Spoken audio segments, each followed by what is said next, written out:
Yo, what's up everybody? How you doing? This is your Coach Renz and welcome to the journey of defeating the Satan in your consciousness. The Satan being seeing all things as negative. Over the last few days, I've received a bunch of downloads from the universe concerning an idea, a thought process, a teaching that I used to teach. I'm going to break one of my own teachings. And in doing so, we're going to title this Uplifting the Spirit / consciousness over the body is an act of supremacy. That can create duality. That can create conflict within the body, within the spirit, as also without those around you, and how you see things and how you deal with people and how you move through life. So we're going to check your movements today.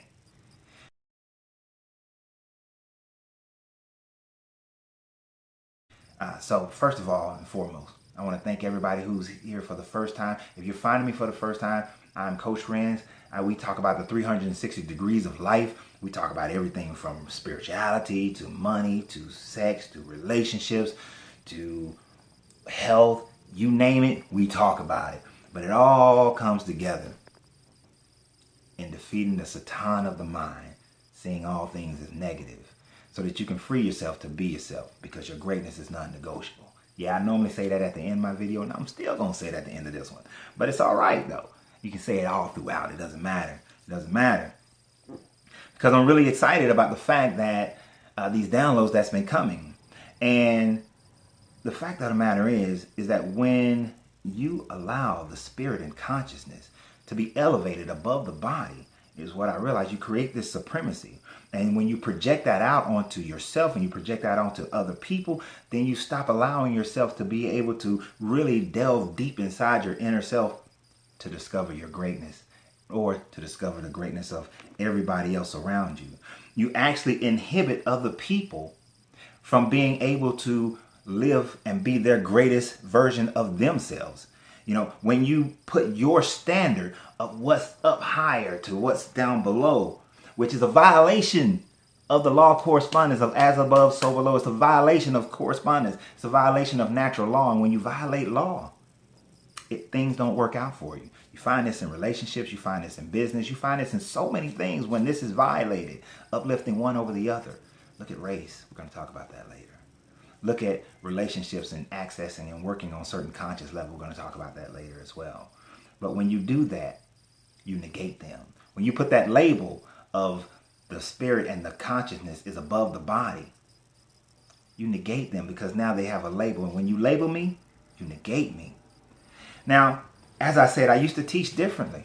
I used to teach that the body is the poverty of the flesh is what I always said. You go back and you see many videos. I always said this is the poverty of the flesh. You're existing in poverty. Your spirit had come to dwell in something so impoverished as the body, that the flesh. And yes, there's an esoteric thinking that goes along with it. And I've had that thinking. And I understand that thinking. And I still agree with that thinking. But that same thinking can be applied to the spirit and the consciousness, to the upper chakras. So then it can still be the poverty of the spirit, the poverty of the consciousness. It still applies the same. I was being a supremacist and applying it just for the body, just for this physical existence. And unlike a politician, I reserve the right to change my mind. You see, as new information and new downloads from the universe come to me, I reserve the right to be able to, as I said in another video, hit that reset button and make a change. After careful consideration, after careful research, after many hours of meditation, yes, I reserve that right to make a change, to do it differently, to think differently.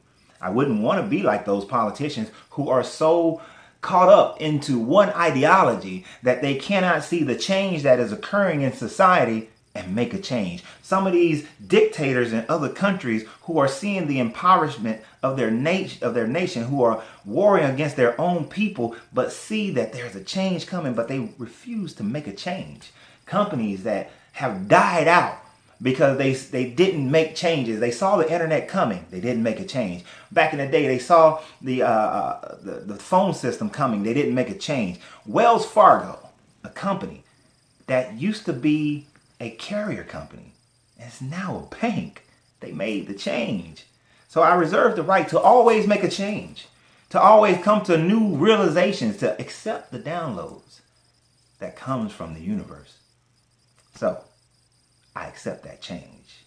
And I do say no, I will no longer say that this is the poverty, that the body is poverty.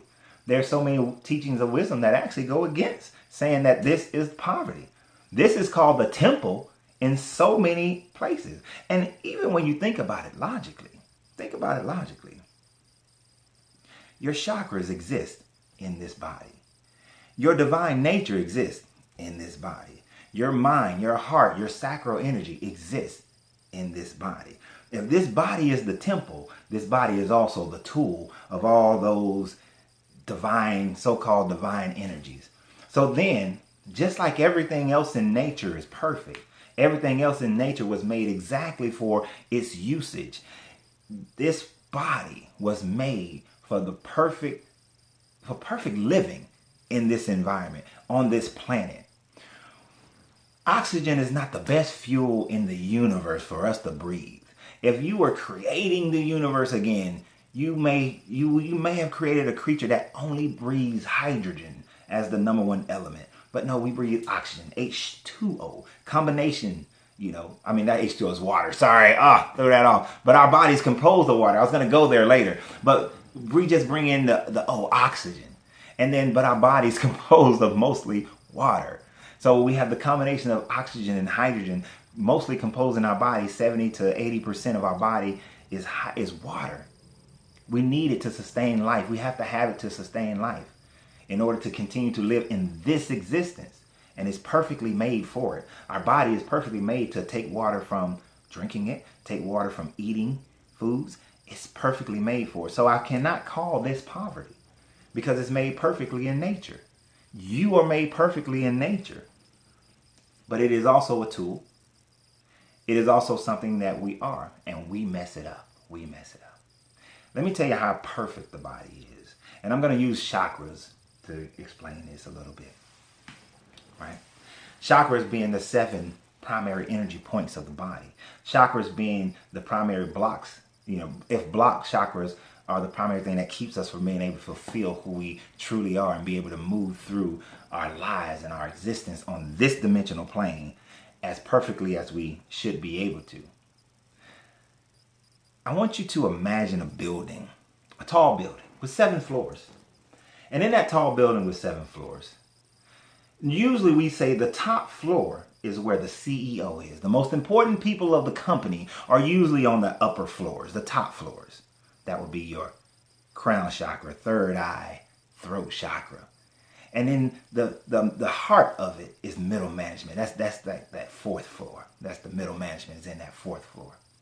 And then as we go below that, this is where the workers are, in that power chakra. And then at the next level, that's where in the sacral chakra, that's where the janitors and the male people, that's where the lower educated employees work. And then at the bottom floor, in the foundation, right, the bottom floor, that's the entryway. That's where people come in. That's street level. It's not high up. It's street level. So we often, when I'm driving through downtown Atlanta, and I see some of the taller buildings at night, even at night when they leave some lights on, the upper floors are usually lit. They're usually lit up. They usually got the lights on. The lower floors, the lights are usually dark. They usually are off. There's no one in there. There's only a security guard there to keep people from coming in. And even when the building is open, there's security keeping people from coming in and accessing those higher floors. Especially there's the Bank of America building downtown Atlanta. The security will keep you from accessing. You don't have a special card, you can't go up to the elevator. And then if your card, you have to have even a more special card to go up to the top floors. I've seen this in hotels as well. You're not a VIP, you can't go to the top floors. Imagine the body being the same. And that's how we treat it. And that's how we have this supremacy about it. We say that the lower levels is where the masses can come in. That's where as a elitist said once, that's where the great unwashed can come in the door. That's where the beggars are. And so that's lower chakra. That's lower chakra. But then as we go up, the people get a little better. But the janitors, the mailroom people, the clerks, they're there. And then in the middle, we have people who are, they're functioning. That's where the people are answering the phone. They're doing the day-to-day tedious work. And then we get into the middle management who are managing everything below. And the heart is managing everything below. And then as we continue to grow up, the communication people, the people with vision who are inspiring growth in the company. And then at the very top, the CEO, the CFO, the CIO, the vice president of this and the vice president of that are all at the top overseeing the whole thing because they are of the higher order. That is how we see the body. That is how we see the body. Not realizing that truly in a company, with all those people coming in, with all those people who are coming, the great unwashed as they call them, without their patronage, nothing happens at the top. Without them being a part of it, nothing happens at the top. Without them making purchases, nothing happens at the top. The top can't exist without them making their purchases, without them buying the service, whatever it is. Without them, nothing happens at the top. Without the janitors and the mail order people, all the information is not disseminated, and then the building is not kept well. The building starts to dilapidate. And if the bottom floors were to become dilapidated, the entire building will crumble. The entire building crumbles.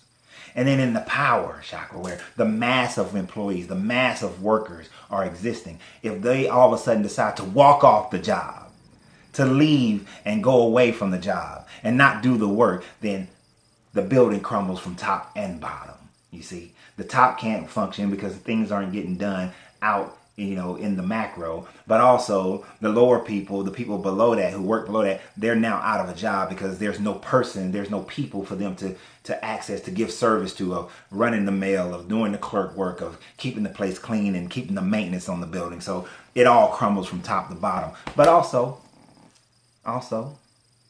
from the heart, that middle management, without giving them direction, without managing the smaller detailed things, then the company starts to miss opportunities, miss money, misappropriate money. This is where a lot of companies, where the company was a pillar of great customer service or a pillar of great experiences or great product. Now that middle management is not making sure that the warehouses are doing right, the manufacturing is doing right, the employees are being taken care of at the base level. Now all of a sudden the value of the company starts to deteriorate. So the body, and the company starts to lose, and all of a sudden you used to be Sears, but now you don't exist. You used to be Woolworth, but now you don't exist. You used to be Kmart, but you barely hanging on by a string and you almost don't exist. You used to be all these things, but now you don't exist anymore. You used to be some high-flying brand, but now you don't exist anymore because you let your reputation, you let your heart, you let your love go away. You let it go away. And then as we continue, the communication, those people at that level, in the throat chakra area, that slightly upper management, they're not disseminating the information, curating to the public, nor are they disseminating the information through their employees and making sure that benefits and health benefits and well-being of the employees is taken care of. The leadership begins to fall away. So they lose that. And all of a sudden the message of the company, the ethos of the company goes away, and then the company goes into disarray, and somebody swoops in and they can easily conquer it, take over it, merge with it, destroy the company, do whatever they choose, because now there's breaks in communication. And then the third eye, those who have vision, they don't see the future coming. They don't see the future. Bank of America never goes with an app. Bank of America never goes with online banking. Bank of America never recognizes the growth in entrepreneurship. So then the bank starts to lose out. It would lose. If a bank actually did that, then that bank would not even exist today.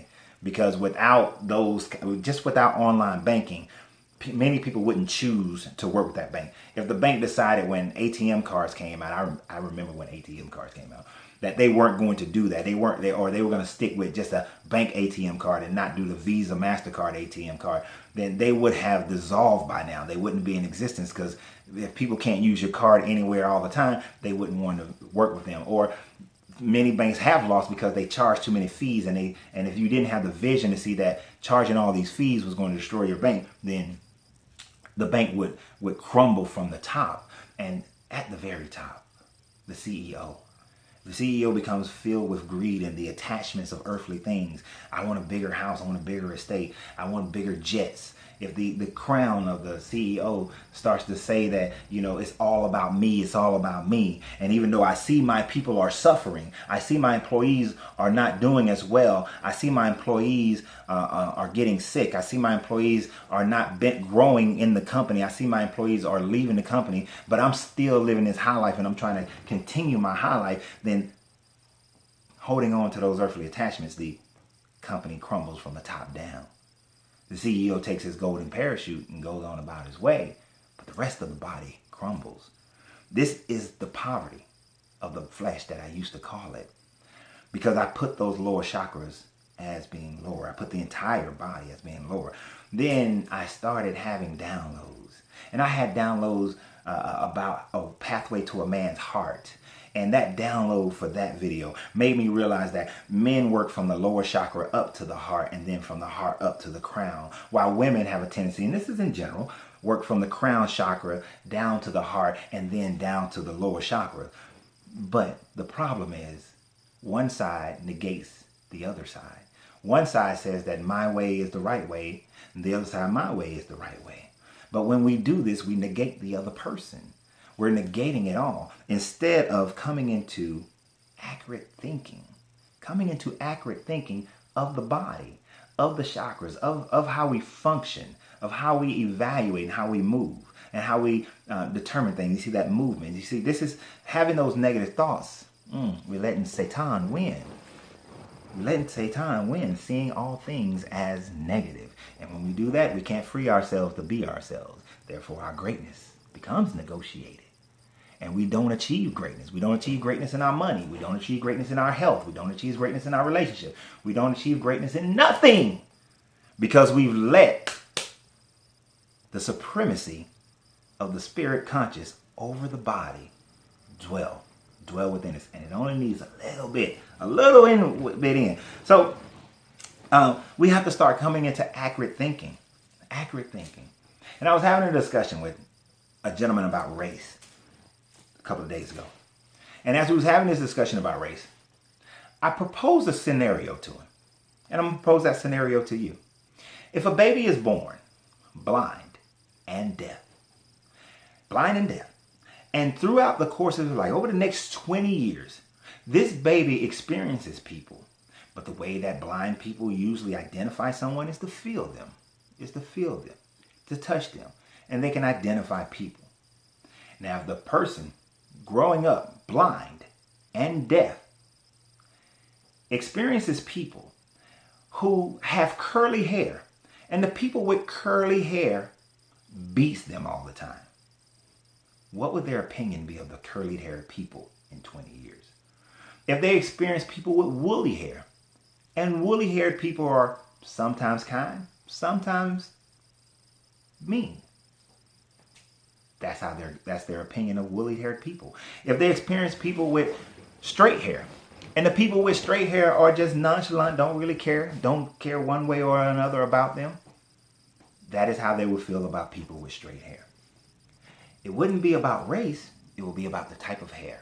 And they would evaluate and grade everybody based on the type of hair. Now, let's say in the real world, they experience people, woolly haired people, curly haired people, straight haired people. They experience men, they experience women. And they recognize that some curly haired people, some straight haired people, some woolly haired people, some men, some women are all nice to them. They realize that some curly haired people, some straight haired people, some woolly haired people, some men, some women are evil as hell to them. At that point, they begin to judge the person just based on their character and how they treat them. They haven't heard the propaganda from their parents about this is what black people do. Go back. This is what curly haired people do. This is what woolly haired people do. This is what men do. This is what women do. They haven't heard the propaganda from television. They haven't heard the propaganda from the news media. They haven't heard the propaganda from any source whatsoever Because they're deaf, they haven't heard it. Because they're blind, they cannot see it. All they know is how people treat them based on their character. So that person has accurate thinking when they are being treated in the real world by people, and all people treat them differently. It doesn't matter about their hair quality, what type of hair they have. It doesn't matter if they're male or female. Some treat them kindly, some treat them poorly. It is all based on the character of the person and the relationship they have. Not the generalizations, not in a world where all curly-haired people are the same way, all woolly-haired people are the same way, all men are the same way, all women are the same way. No, but the pure, accurate thinking of each person treats me a certain way based on their character. That person has accurate thinking. But unfortunately, we live in a world where most of us can see, most of us can hear. We live in a world where most of us grew up with propaganda. I'm a black man, so of course, I'm a threat to every white woman. I'm a rapist. I'm a murderer. I'm a thief. That is the propaganda of black people in America. I remember living in Germany and people saying that, man, if I go to America, am I going to get robbed and killed and murdered? Right? I have a guy, I talked to a guy, he has the propaganda of Bahia, Brazil, in Salvador, talking about, oh, there are 13 murders that happen every day in Salvador. How many murders happen every day in New York? How many murders happen every day in Chicago?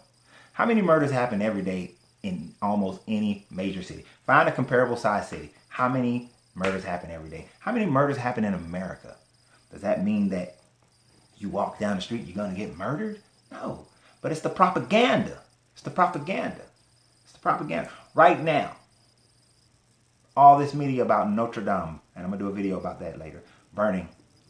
No one is talking about the Parisians having violent protests over wage increases. No one's talking about that. No one's showing that. You don't see that on the news. That was happening beforehand, but they're not putting that in there. Malaria kills more people in impoverished African nations than Ebola. But with fear, they got you scared to go to Africa. And they got you scared of Ebola. E. coli and Ebola mixed together to get Ebola. Which is all a lie. Less than, not even a percentage of people have Ebola in any African country, yet they got you afraid of it. We got to get accurately into accurate thinking. It's called the trivium. It's called the trivium, which is where we get our facts. And then we take all the facts, we congeal them into logic or understanding. Then we put them into action, which creates wisdom, our rhetoric.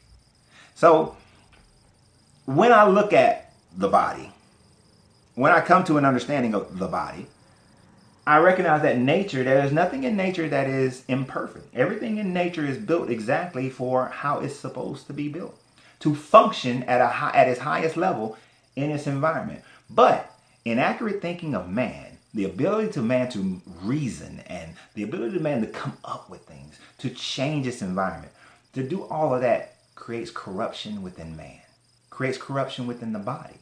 But this also can create corruption within the spirit, within the consciousness. It creates corruption on all levels. You see, if the lights are only on at the top and there's darkness in the body, then there's corruption at the top. The top is corrupted. The top is not going to function right. If the lights are off at the top but on at the bottom, then the top is going to cause corruptions in the bottom. Meaning this, and sex is always a good one to use. If the lights is on at the top, the crown chakra is working. My third eye is there. I sit and I bring peace and energy from the universe. I give gratitude for my existence and non-existence, for my action and non-action. I live only to serve and only to be. I have love for my spouse, love that is unconditional, regardless of how I'm treated. I do not live on my desires my sexual desires. I am pure. I am pure. If we are a top level thinking this, but here's the problem. One of the most powerful connections between the couple is through sex transmutation. It's through your sexual energy. So when you're not engaged in sexual energy, then all that peace and all that, you may overcome it. You may walk around and have alternatives to it. You may distract yourself with other things. You may say, well, I'm not focused on it because I'm focused on my God and my religion and that. I'm not focused on that because I have the time we spend together, talking and conversating and living. You have all that, but all you've done is turn the light off. It's turned the light off. You've stopped the flow of energy. You stop the flow of energy. Not that you're going to be a bad person, not that your life is going to be horrible, but here's the thing. You have now stopped being able to achieve your highest level of greatness. You may become wealthy, but you could have become more wealthy. You may have been a great minister, a great mover of religious icons, but now you are not doing it as well as you could. You may be a good husband, a good wife, but you're not a great husband or a great wife. You could be greater. The competition is not between you and someone else, but between you and what you could have done.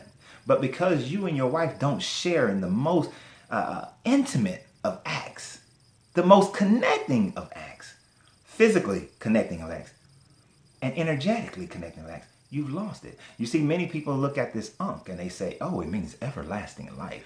It was the cross before the cross, and it means the continuation of life. But what they fail to understand, it also means the movement of sexual energy up into the heart and unched around the body, and the energy remains within the heart.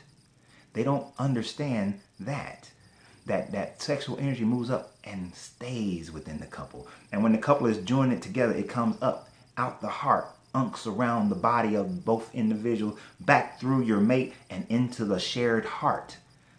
So if you don't get that, if you've placed the lower chakras as something that, oh, it's beneath me, my supremacy is up top, you've lost it. Now the same thing happens at the bottom. If the light is on at the bottom, you're overly sexualized. You're just having sex with everybody. Sex is the only thing that matters. That without sex, that you don't even worry about consciously. What, love? Consciously considering you, loving you? What is that? I'm stuck here. The light is only on from the chakra, my foundation chakra, which is blocked by fear, my sacral chakra, blocked by guilt, and my power chakra, blocked by shame. But I got those lights on. I am not in fear. I am not guilty. I am not ashamed. I go out. I'm powerful. I get things done. I'm that athlete. I'm out there getting Tiger Woods. His sacral chakra on. He feared no one on the golf course. Feared no one about his life. Arrogance. Foundation chakra. No fear. On. Power chakra. I am Tiger Woods. I'm dominant. I'm dominating. I'm doing all the gambling I want. I'm having as much sex as I want. I ain't worried about nothing else. I got a kid and I love my kid, but I'm out here doing my thing. I'm getting my DUIs and all that kind of stuff.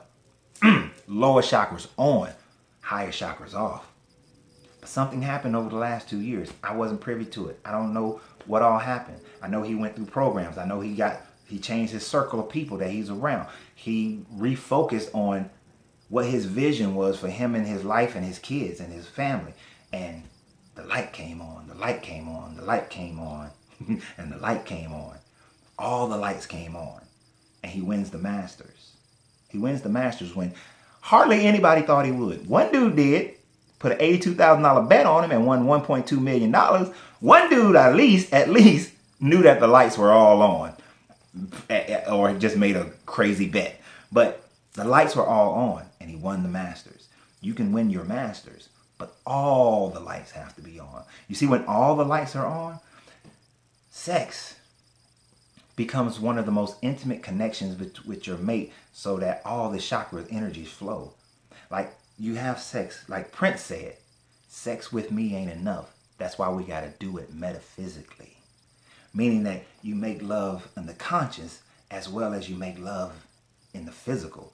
That the body is just as divine as the spirit as long as you're on this plane of existence. And we don't know what happens next.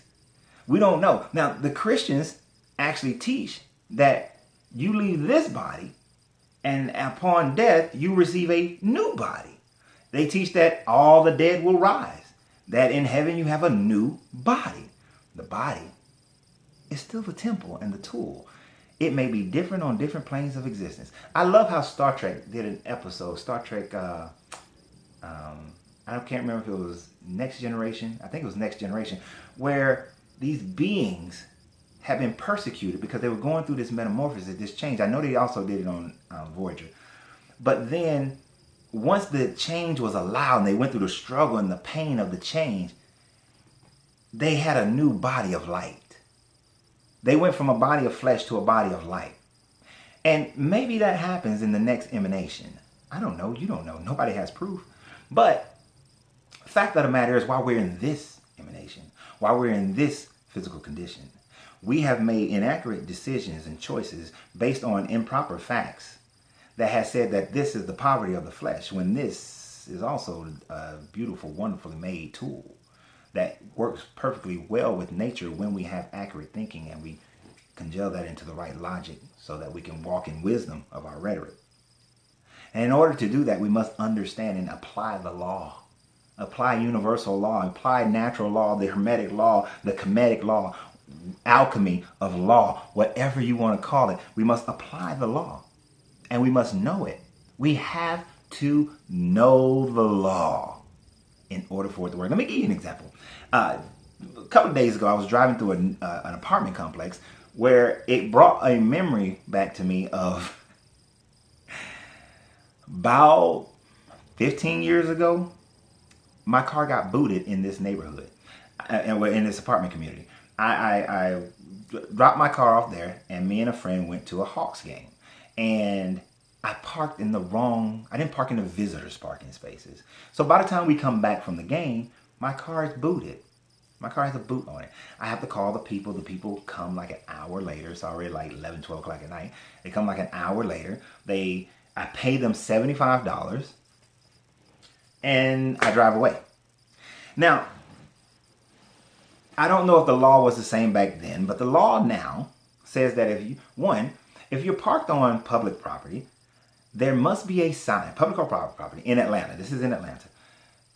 There must be a sign that says that booting of cars is strictly enforced. If there is no sign, they cannot boot your car. It's illegal.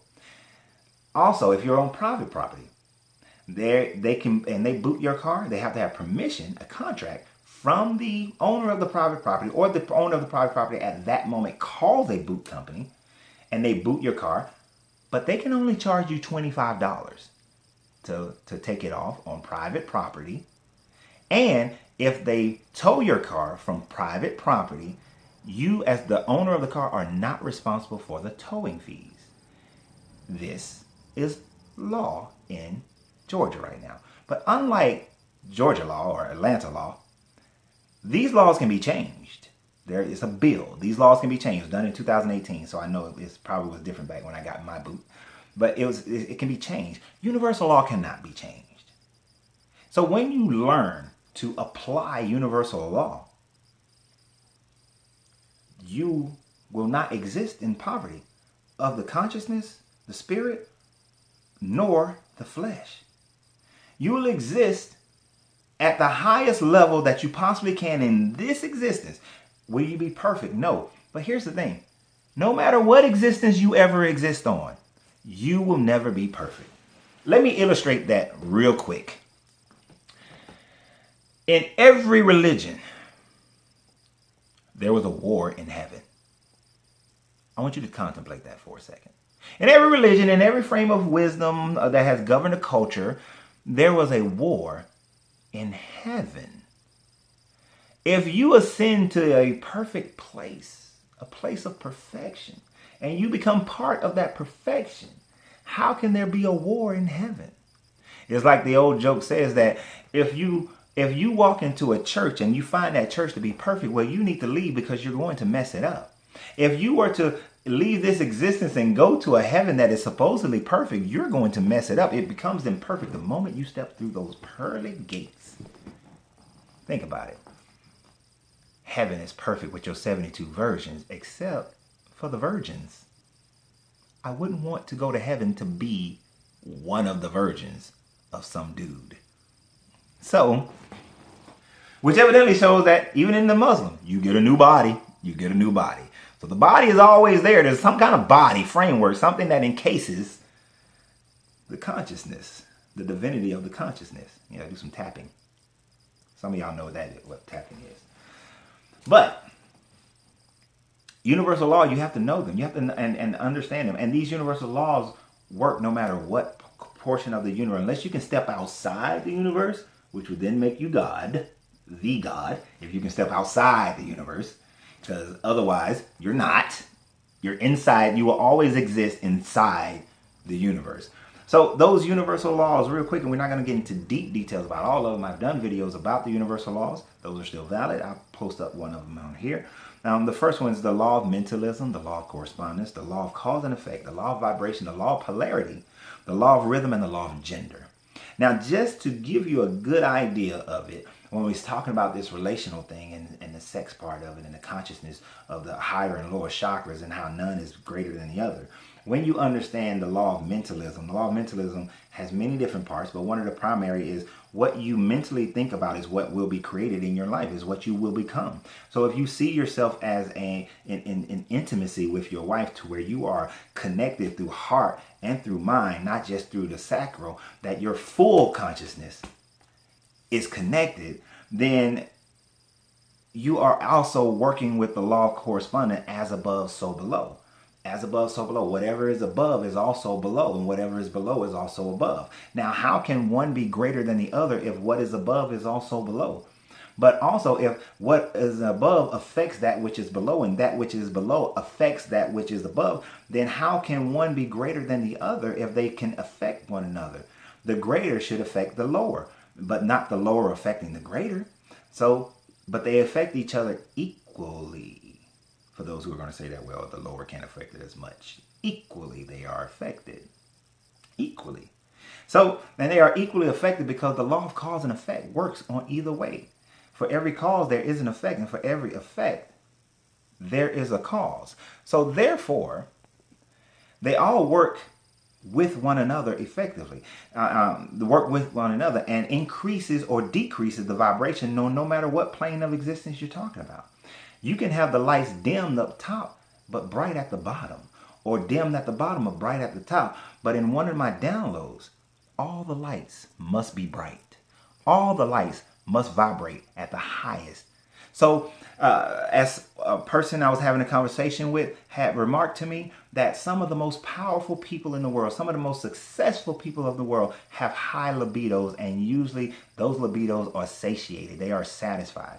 But some of those people who become successful, their downfall becomes the overuse, the emphasis on that sexual energy, on that sexual libido. I can tell you from personal experience, when my sexual libido has been satisfied, I have been the most successful I have ever been. I have been the most efficient. I procrastinated less. I got things done. I was at my happiest. My kids were at their happiest. We traveled more. We did more. When I was sexually satiated, life for my inner self and everyone around me was grander. But when it has not been satiated, then life was more difficult.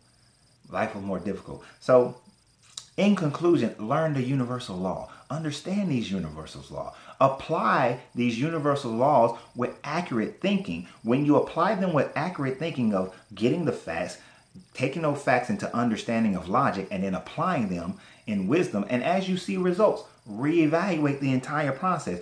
As you continue to do that and start to understand that there is no separation between the higher and the lower, that they all must be turned on, that the supremacy thought of the higher consciousness, the higher chakra, the higher consciousness being greater than the lower is actually a fallacy that will continue to create division within your life and those around you. When you get past that and that understanding, then you will begin to defeat the Satan inside. The Satan inside, seeing all things as negative, and then you will be able to free yourself to be yourself, because your greatness is non-negotiable. And watch these other videos.